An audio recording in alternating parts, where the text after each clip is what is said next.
সুজন কি করতেছ তুমি এডি? আরে কাজ করতেছি, বিরক্ত করে না তো, যাও। কি কাজ করতেছ তুমি? এই কই মাছ কসলাইতেছ কেন? কই মাছের থেকে তেল বাইর করতেছি। কই মাছের রক্ত দি বাইর করতেছ, আবার কইতেছ তেল? এটা রক্ত না, এটা হচ্ছে কই মাছের তেল। আর এটা কি? এটা হলো সয়াবিন তেল। এই সয়াবিন তেল দিয়ে সব রান্না করবা, কিন্তু কই মাছ ভাজতে হবে শুধু কই মাছের তেল দিয়ে। এই জন্য কই মাছের তেল বাইর করে এখানে জমাইতেছি। কইয়ের তেল দিয়া কই ভাজা তুই জীবনও শুনি নাই। এই রান্না খাইছো তুমি কোনদিন? আমি খাইছি, তোমরা কোনোদিন খাইছো? কোনোদিন তো খাও নাই। আজকে তোমাদেরকে কইয়ের তেলে কই ভাজা খাও, দেখো কি টেস্ট। রাখো তো, নষ্ট করতেছ মাছটি রে। ছাড়ো আম্মা, আম্মা তাড়াতাড়ি আহো। কি হইছে রে মায়া, কি করে? সুজন কি করতেছে?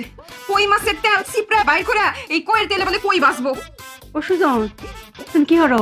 আম্মা কইয়ের তেলে কই ভাজনোর ব্যবস্থা করতেছি। আল্লাহ আল্লাহ গো, বাপ জন্মে তো শুনছি না এরকম কথা। হ্যাঁ, এটা তুমি কার কাছে শিখছো? আম্মা, যার মাথায় বুদ্ধি আছে তার কারো কাছ থেকে শেখা লাগে না। যখনই আমি শুনলাম যে কইয়ের তেলে কই ভাজা, তখনই আমি বুদ্ধি রেখে দিলাম যে কই মাছের থেকে তেল চিপড়ে বাইর করে কই মাছ ভাজতে হবে।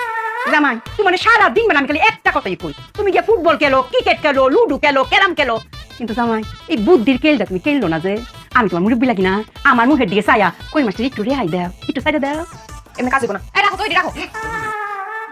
ছাড়ো, ছাড়ো, আজকে কেন রাখতে পারবো না?